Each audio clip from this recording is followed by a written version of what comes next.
ભરૂચ શહેરની ચંદ્રદર્શન સોસાયટી ખાતે ગુજરાત રાજ્ય યોગ બોર્ડના માર્ગદર્શન હેઠળ ચાલી રહેલી નિઃશુલ્ક યોગ ક્લાસને 2 વર્ષ પૂર્ણ થતા ભવ્ય વાર્ષિક કાર્યક્રમનું આયોજન કરવામાં આવ્યું.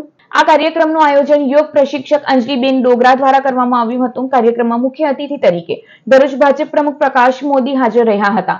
સાથે જ યોગ કોઓર્ડિનેટર વિનીતાબેન પ્રજાપતિ, યોગ કોચ પ્રકાશચંદ્ર પટેલ, યોગ વિશેષજ્ઞ Bhaviniben Thakkar, Binaben Modi, social media coordinator Bhavikaben Thakkar, Surendrabhai, Uma Sharma, Janhitarth ફાઉન્ડેશનના સ્થાપક જિગ્નેશાબેન ગોસ્વામી, રીવા ફાઉન્ડેશનના ઉપપ્રમુખ નિખિલેશ યાદવ, અશ્વિનભાઈ વાઘેલા તેમજ ઉપેન્દ્ર ડોગરાની વિશેષ ઉપસ્થિતિ રહી હતી.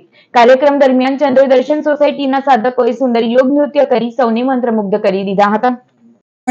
હું ક્યારની અહીંયા બેઠી છું, પણ અહીંયાથી જેવું એમ કહેવામાં આવે છે કે ક્લેપ કરો એટલે માત્ર 10 કે 12 જણ ક્લેપ કરે છે, બાકીના બધા નથી કરતા. તો તમે ક્લેપ કરશો તો તમને જ બેનિફિટ થશે, બરાબર. અંજલિબેનને કોઈ બેનિફિટ નથી થવાનો, બરાબર. તમારું સ્વાસ્થ્ય તમારા હાથમાં છે. તો બધા સરસ એવરીડે સ્માઇલ કરતા રહો, રોજની 300 તાલીઓ વગાડતા રહો, જેનાથી ક્યારેય તમારે શું કહે દવાખાને ના જવું પડે. જે લોકો 300 તાલી વગાડે, બરાબર, એમણે ક્યારેય દવાખાને ના જવું પડે, ને જે લોકો 108 તાલી વગાડે એમના ઘરે ક્યારેય 108 ના આવે.